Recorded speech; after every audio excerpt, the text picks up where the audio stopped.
So, poverty. Poverty is the worst form of violence. MK Gandhi, that's a good quote to use. SDG 1, simple statement, no poverty, right? Definitions that can be used in questions when poverty, when questions are related to poverty is number one, what is poverty? Poverty is the state of lack of access to essential resources that lead to a healthy, educated, and fulfilling life. And according to Amartya Sen, it is also the deprivation of basic capability. So that's the capability approach by Amartya Sen. Then we have statistics and measurement, right? So MPI is multidimensional poverty index. The deprivations in health, education, and standard of living is one third each. That is how it is calculated. Then we have the MPI is also equal to head count into intensity. And a person is called poor when he is lacking in greater than equal to 33% of these measurements, right? So in India, we need to see it is the report is yet to come out. And according to NPHS 5, 15% of the population is multi-dimensional poverty index-wise poor. That's a statistic that should be remembered. I think that 50% of the population in India is MPI poor according to NFHS 5, and these two are important intros. What is the poverty line? Minimum threshold, minimum expenditure or income that is required to purchase a basket of goods and services to satisfy basic human needs. Right. The vicious cycle theory is basically a cyclic theory of how poverty is basically, which is low income, causes inadequate calorie intake, right? Because they cannot afford food. That causes deterioration in health. The quality of health is reduced, which causes this is also exacerbated when there is poor healthcare infrastructure in the country. Then you have lower productivity, which is again low wage earnings and low income. So that's the cycle. Now, what are the causes of poverty? There are a lot of causes of poverty, right? Um, the If you would like to think of this on your own, some that come to mind directly are related to unemployment, right? So that's number one, unemployment. Let's see how many. Uh, right. So that would be around 5% unemployment. So I put that here.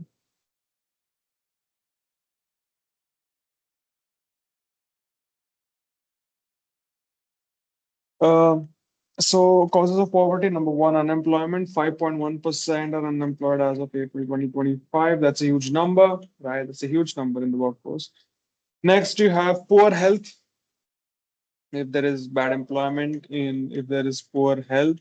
According to World Bank data, one-sixth of in India is poor.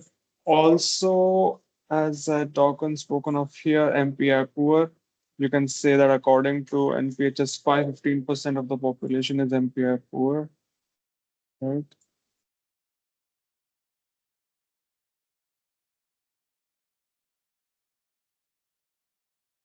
Then we basically have economic occupation, which would be 46% of the population, which is employed in agriculture, right?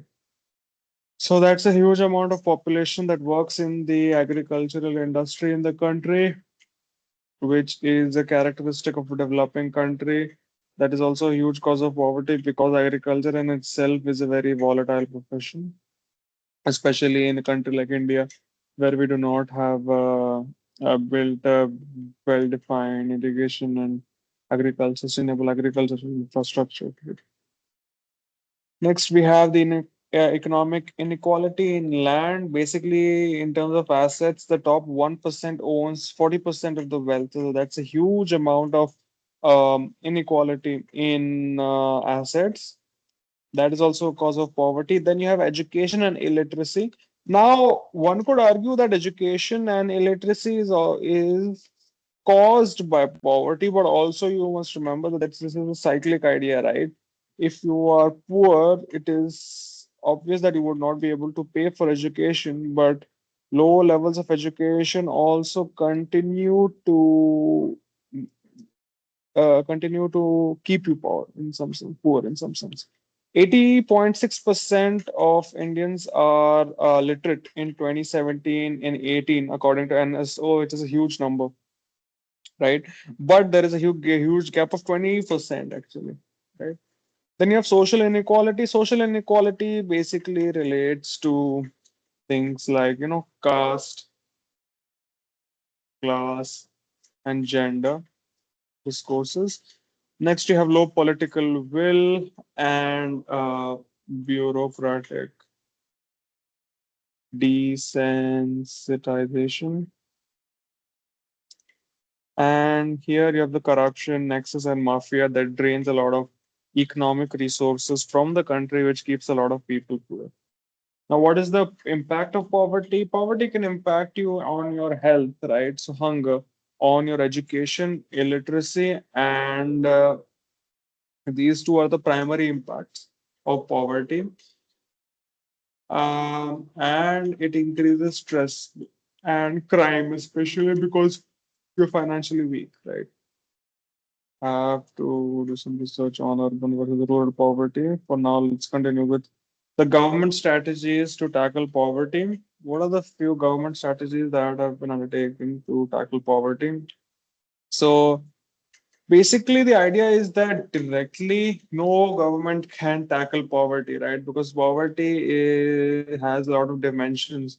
So, how the government addresses it is through first addressing hunger issues, second, addressing employment issues, third is skill development, and fourth is social security schemes, which these four are basically how you tackle poverty. So, number one, hunger. So the hunger schemes that we had talked about earlier in the previous video were related to the Pradhan Mantri Garib Kalyan Yojana, the Antyodaya Ann Yojana, the National Food Security Act, and the child and women schemes, which include the Integrated Child Development Scheme and the Midday Meal Scheme. Right. So those were the hunger schemes. Now, relating to employment in India, the MGNREGA, Mahatma Gandhi National Rural Employment Guarantee Act, the PMEGP, and DNRLM. So DNRLM is the Deen Dayal Antyodaya Yojana for National Rural Livelihood. Right, so that's the National Rural Livelihood Mission. Deen Dayal Upadhyay was the pioneer of the idea of Antyodaya, which is the poorest of the poor section. The NRLM relates to the upliftment or providing employment to the uh, rural population. Now, how does it work, right? So, DNRLM facilitates number one. So let's talk about like the key aspects, right? So first is social mobilization. So the rural poor women are organized into self-help groups, right? And next you have financial services for these self-help groups. Then you have some certain sustained programs for diverse and sustainable livelihood options. So the idea is that it is basically through SHGs that we can uplift the poor. Next scheme is the PMEGP scheme. Uh,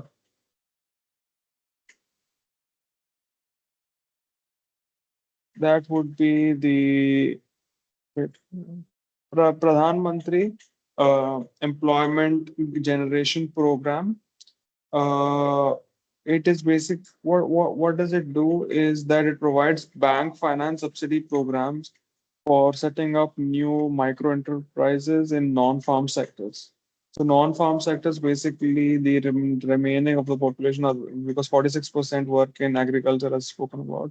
The remaining are in the non-farm sector for building up new micro enterprises. That is basically startups, especially in the rural areas. There is a bank finance subsidy program. Okay. So next is the skill development schemes, right? Which is the Pradhan Mantri Kaushal Vikas Yojana, which is basically India's largest skill certification scheme.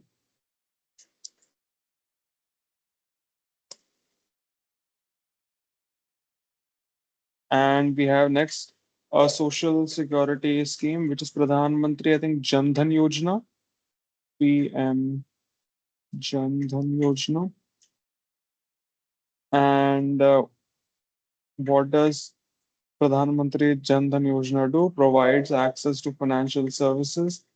Basically, PMJDY is important for is basically on National Vision for Financial Inclusion. It's important because it provides the basic savings and deposit accounts, remittance, credit, insurance, and pension to a lot of people. Right, that is the idea.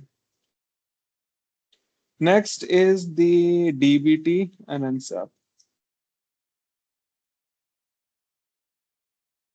National Social Assistance Program, and the direct benefit transfer.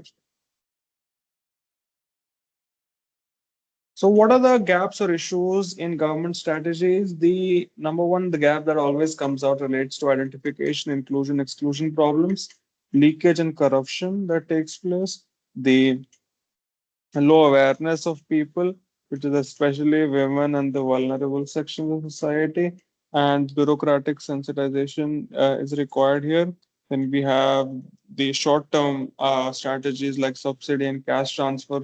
So, most of these schemes do not relate to that, but the ones which do need to be discouraged. We have a lot of fragmented schemes, right, and which require convergence.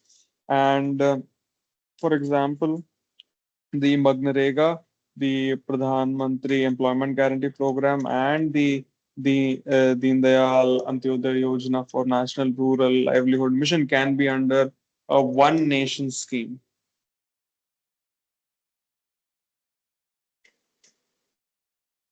So to summarize, basically the government strategy is relating to hunger, employment you have Magnarega, PM EGP, DNRLM, skill development would be PMKVY, social security would be DBT and SAP, and Pradhan Mantri Jan Dhan Yojana.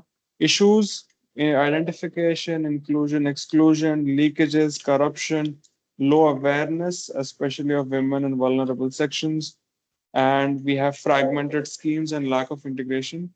From what I had seen of the answers of few toppers, these are very generic, right? You need something more specific. So in government strategies, we can try to use these terms, right? For example, identification, inclusion, and exclusion is most relevant to which of these, right? It's usually hunger. So we can talk about that. Leakages and corruption would relate to whenever there is a high financial transfers, right? So in terms of Pradhan Mantri Jan Dhan Yojana, DBT, and so it becomes important to prevent leakages and corruption because that would cause huge economic losses. So you can add that point here. Now, low awareness would especially be relevant in cases of employment schemes and social development schemes. So you can use these points here, things like that. What is the way forward? Um, Solutions to this would be the way forward. Number one, improving identification, inclusion, and exclusion. That's the way forward, right? Punitive action against siphoners. That would be an option. And a few ideas would be the Abdul Kalam advocated for the national policy on poverty elevation that should take place.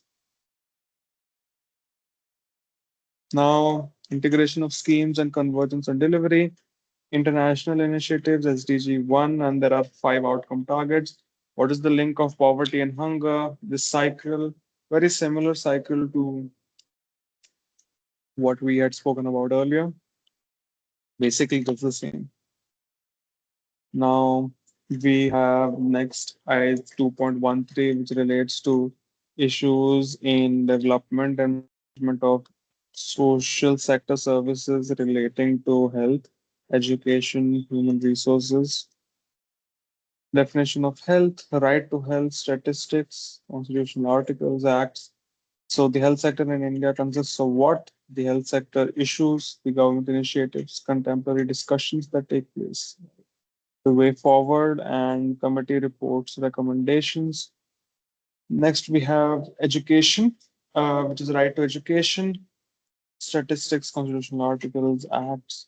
Education sector in India consists of what? The educational infrastructure in the country, the education challenges in education, which basically relate to primary and higher education. Government initiatives, the National Education Policy of 2020, the contemporary language ideas that take place, like vernacular language studying, education, and we have online education and the way forward. And the third point is relating to human resources. That's definition, statistics, demographic dividend, the pros and cons, the issues in human resource development, the skill development, urban, rural, the acts that initiated sports, government initiatives, and way forward.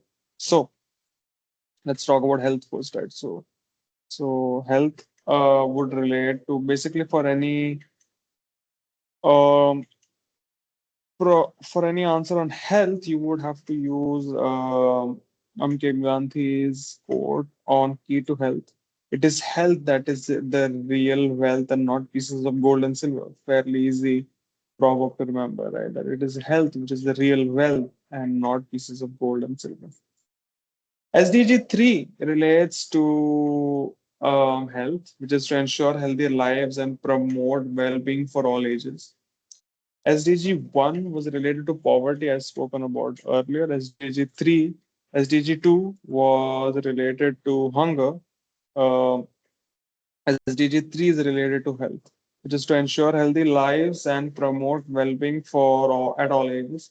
So, definition of health. So easy, according to WHO, health is the state of complete physical, mental, and social well-being. Also, so this physical, mental is easy to remember. I think social is an extra point that I think you can remember pretty easily. In health means body is, according to Gandhiji, in key to health. So, what is the global health security index of our country? India is 66 out of 195 countries. So, that is an important statistic that you can use in answers that are related to health, right? So, um, an important statistic. And so basically, there are two kinds of statistics that we would be talking about, right? Global Health Security Index, and then you have Healthcare Access and Quality Index.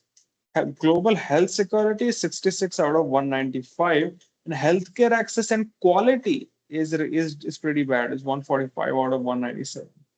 So let's talk about the legal aspects of this right to health. Article 21, right to life and personal liberty. Right to health and medical care is a part of right to life according to CERCV Union of India case. It was upheld in the Paschim Banga Khet Mazdoor Samiti case. And in Subhash Kumar v. State of Bihar, the right to a healthy environment with adequate hygiene and ecological balance is part of right to life. The ND Jayal case and MC Mehta case upheld this.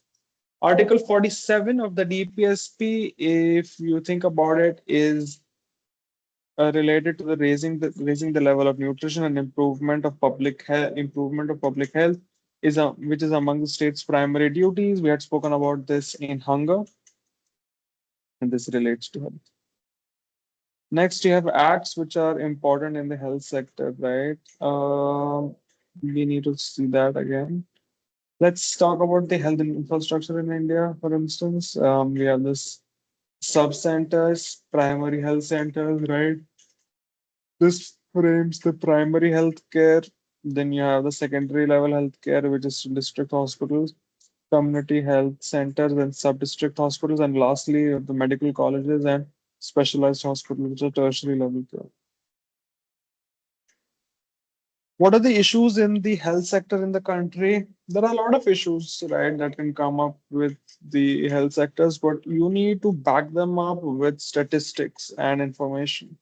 So number one, I think, is low public expenditure. The health sector in India, there is only 1.9% of GDP that is spent on healthcare, and WHO recommends at least 5% be spent on uh, healthcare to achieve SDG 3. Next issue in India is the high public sector pay premium, which is about 20%, which is one of the highest in the world.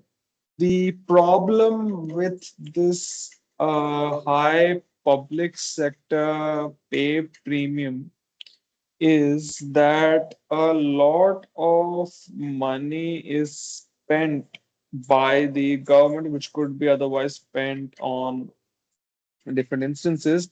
So there is this preconceived notion in the society that government jobs are extremely stable and well paying, and the main reason is because that especially in India there is a high public sector pay premium. That basically pay premium is how much you would pay over in the in public sector than in the private sector, because private sector is market driven, so they do not so they uh but in public sector it is not market driven, it is policy driven, so it does not worry about competition, right?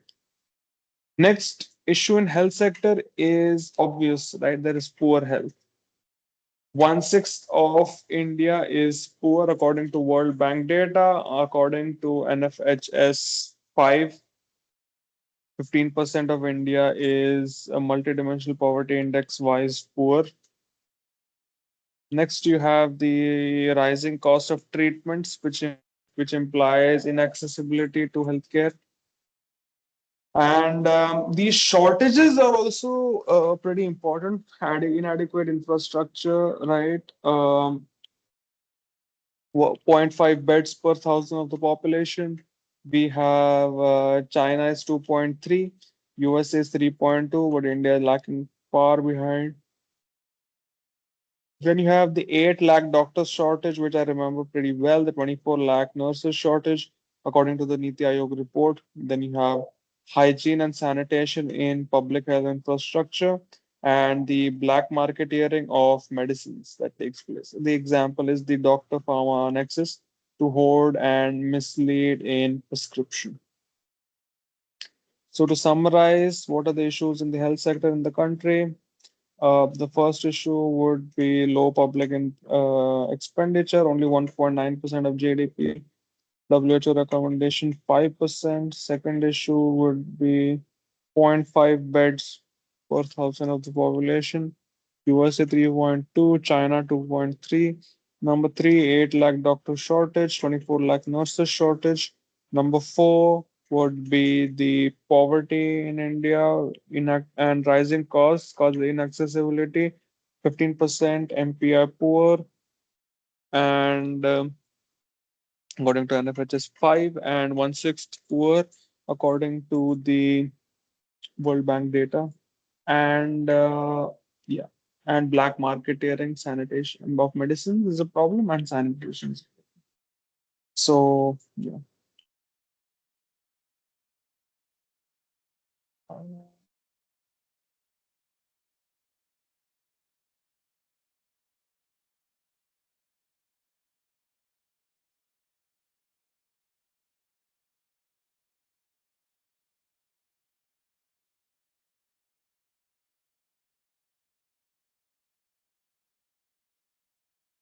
It is still a ranking I think is relevant here.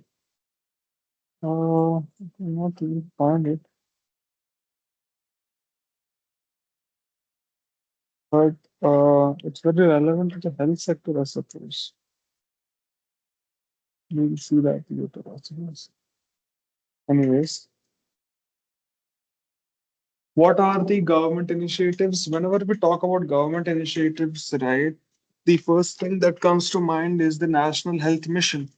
The National Health Policy framed in 2017 has certain objectives that I think you should remember when you're talking about the government strategies to improve the health infrastructure in the country. Number one would be UHC. UHC is Universal Health Care for 50 crore population. That's a huge number, right? Next, you have to reinforce trust in public health systems. Third is basically quantitative goals. Is by 2025 you should we should have a life expectancy of 70, a TFR of 2.1, and under 5 mortality or of 2.3, to currently 27, in infant mortality of 28, and achieved, except under 5 mortality of 23, everything else is achieved according to NFH's 5. Certain other um, policies that have come up apart from the national health policy would relate to the Ayushman Bharat schemes. So the Ayushman Bharat Pradhan Mantri Jan Arogya Yojana GAY is an important one. Here we have the Ayushman Bharat Health and Wellness Centers, Ayushman Arogya Mandir, One Nation, One Health System, PM Swasthya Suraksha Yojana, the Ayushman Bharat Health Infrastructure Mission, which includes the construction of integrated public health labs, block public health units, and critical care blocks. Most of these, right? So, for example, PM Swasthya Suraksha Yojana and Ayushman Arogya Mandirs are basically affordable and cheap health care centers which provide um, health prescriptions and basic health care, primary health cares, right? And Ayushman Bharat is also, yeah, basically relevant for Ayurvedic and natural healing traditions. What are the issues in Pradhan Mantri Jan Arogya Yojana? As usual, identification, exclusion, inclusion is a problem. Grievance redressal is a common problem. Monitoring, which is financial implementation poor and excessively broad. 50 crore beneficiaries, so that's a low delivery output. The Jan Aushadhi scheme, the National Mental Health Program is also a way, is also something that has been introduced. Now, what is the way forward? For health sectors, you should remember that the way forward is by the Srinath Committee report, which has a lot of recommendations, right? Which has a lot of interesting recommendations that I think are really good points. So the Srinath Committee report recommends allocation of 70% spending to primary care as aligned with WHO recommendations. Second would be all India services of public health and national health cadre. Third would be to increase the number of medical colleges in the country and to meet doctors shortages. Next idea would be to increase public health infrastructure to at least 5% of the GDP to meet WHO recommendations, currently at 1.9%. A district health plan, basically decentralization, right? Uh, Next, you have the idea of the universal health coverage, and PPP models are pretty useful, public-private partnerships. Then you have incentivizing doctors to work in rural India and offer MBBS fee waivers and stipends for rural service. That will improve the dividend, the doctor dividend, as you may call it, that is between the rural and the urban. The annual government school medical checkups and contemporary discussions. Let's talk about the contemporary discussions. Number one is UHC. Universal health care is the access of preventive treatment and rehabilitation palliative care for everyone at an affordable cost. That is UHC. Basically, you just need to understand the idea. You can frame these definitions on your own. So UHC is universal health average, right? So universal would be both in terms of people as well as in terms of the what happens when you get a disease, right? So you prevent a disease, you treat a disease, and you rehabilitate after treatment is done. So that kind of system. Next, you have the WHO recommendations to achieve UHC. WHO recommends that universal health care can be achieved through two methods. Number one is through uh, uh, PHCs, primary health care, and number two is through 70% spending or to primary care. The PMJAY and NHP, National Health Policy, and the Pradhan Mantri Jan Arogya Yojana aims at it. Then you have digital healthcare. That is a very common idea. Digital healthcare basically refers to the digitization of the healthcare infrastructure, which would include, for instance, telemedicine, robot assisted surgeries, digital patient records, blockchain for secure public health data exchange, e-pharmacy, e-insurance, healthcare gadgets like self-monitoring trackers, smart wheelchairs, and Aadhaar for identification.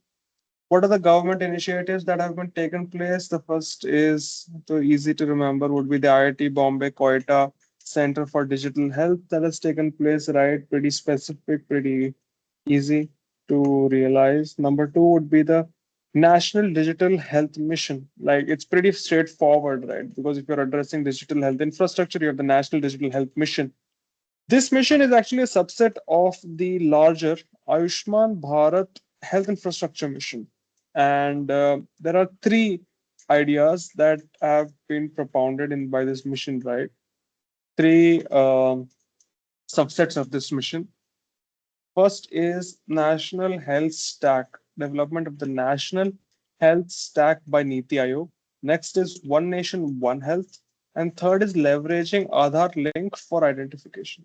What is the National Health Stack?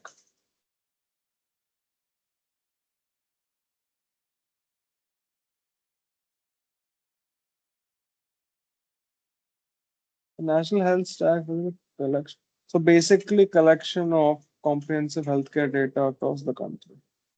That is the idea. One nation, one health is also closely related to this idea. And third is for identification for these two, we can use Aadhaar link. What are the challenges to digitization? Obviously, there is a challenge of inclusivity, right? Because okay, identification, inclusion, exclusion is there, but I think more relevant point here would be mobile and internet penetration, which is only about 55.3% according to the Digital India report of 2025. So there's lack of inclusivity. Number third is innovation, right? Difficult to innovate in India, difficult to manufacture in India. So we are dependent on a lot of foreign countries for this, which is an issue. Then you have security challenges for sensitive public health data.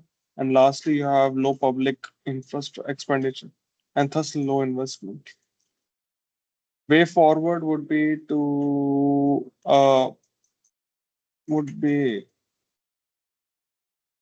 this.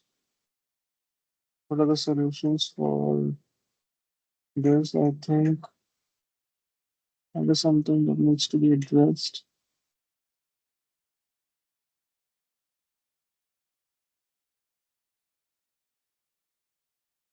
Next is universal immunization. Universal immunization is the public health program for administering vaccines for free or subsidized fees. Pretty simple, right?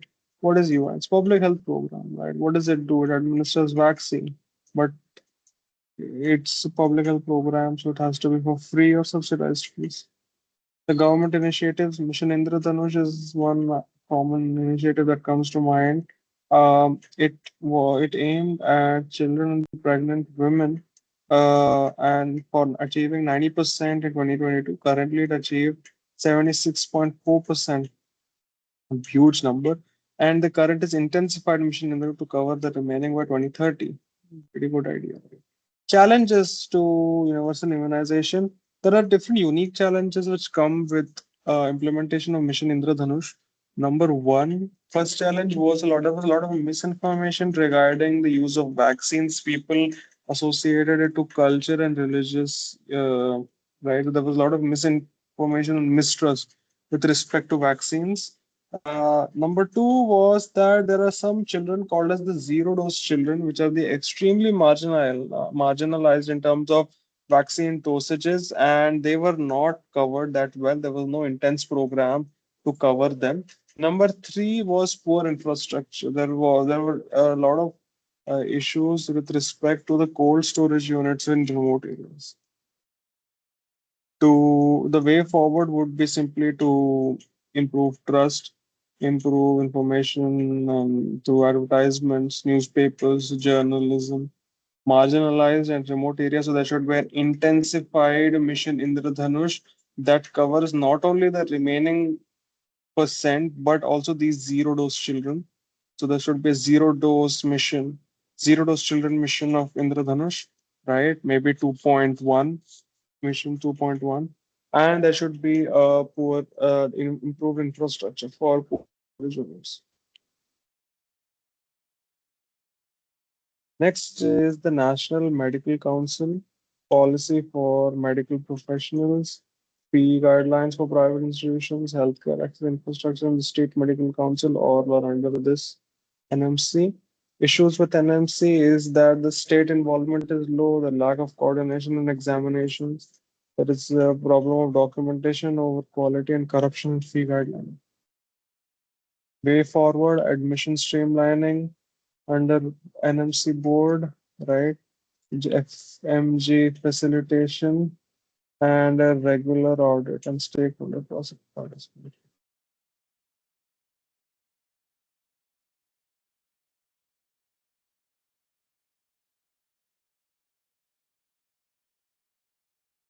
Mental health is a state of well-being where an individual can realize its own abilities to cope with life stress, work productively, and contribute to the economy, community according to WHO. Impact of poor mental health would be social demoralization, economic loss. It is estimated that around a $40 billion loss is there to India annually just on the account of poor mental health of the people. And they have lifespan reduction by 10 to 20 years due to mental health illnesses which arise out of anthropological factors and not natural factors. And lastly, and most importantly, suicide. Suicide ranking of India in 2025 is 41 out of 195, pretty dismal according to WHO.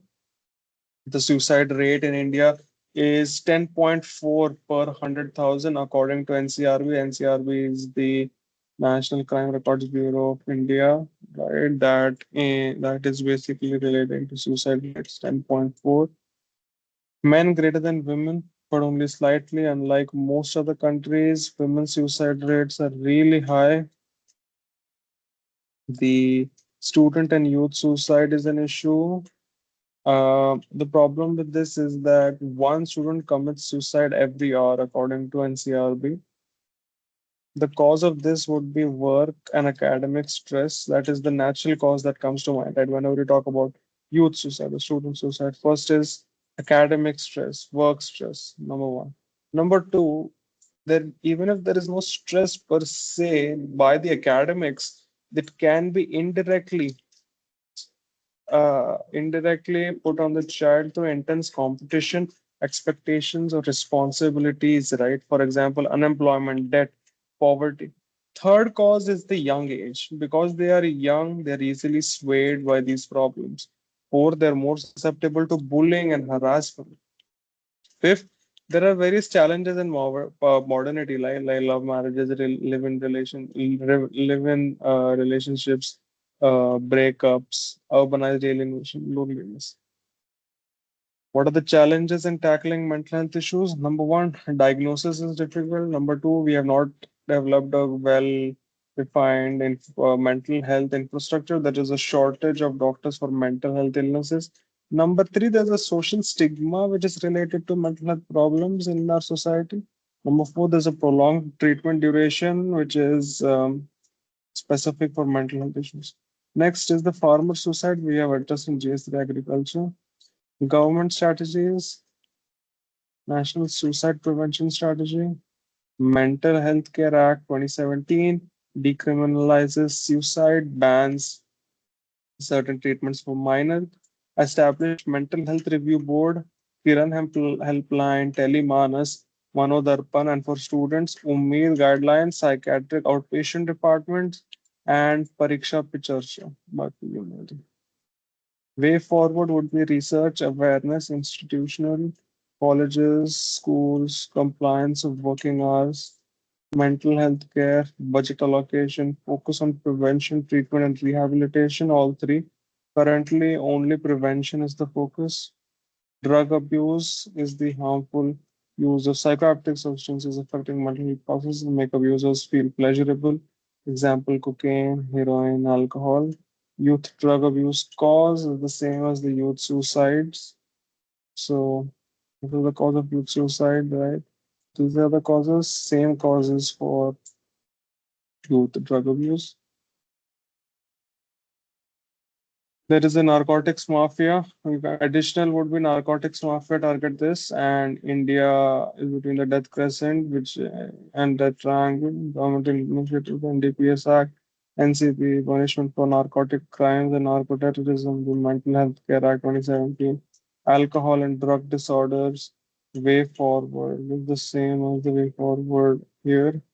Classification of victims of drug abuse from criminals necessary in NDPS according to Ministry of Social Justice and Empowerment.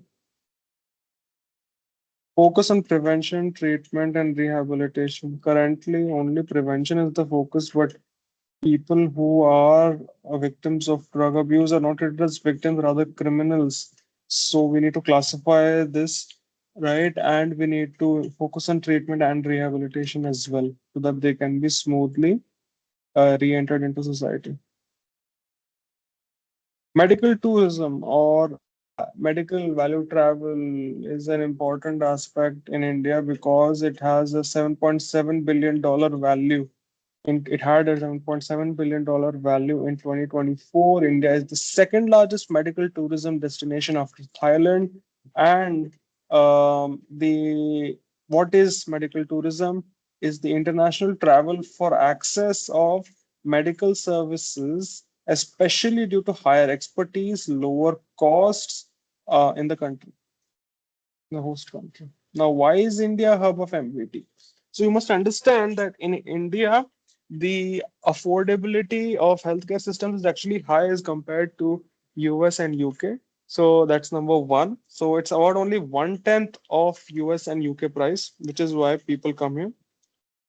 Second, relates to expertise in tertiary care. India has been an expert in super specialization and because of private hospitals. Number three, we are English speaking and hospitable healthcare professionals. And number four, the tradition of natural healing, Ayurveda, health, yoga, contribution of the Hindu culture. Next is government initiatives, right? Medical and medical attendant visas for 156 countries by the Ministry of External Affairs, fast track medical visas for SARC and African countries. We have the Heal in India campaign by the Ministry of Health and Ministry of Ayush. We also have a national strategy for MVT, which was given by Niti Aayog. They also have a three-step focus: allopathy, Ayurveda, wellness, and preventive care, marketing, testing, and certification of Ayurvedic medicines under the Ayush brand in an M Yoga app, MVT portals, and hospitals.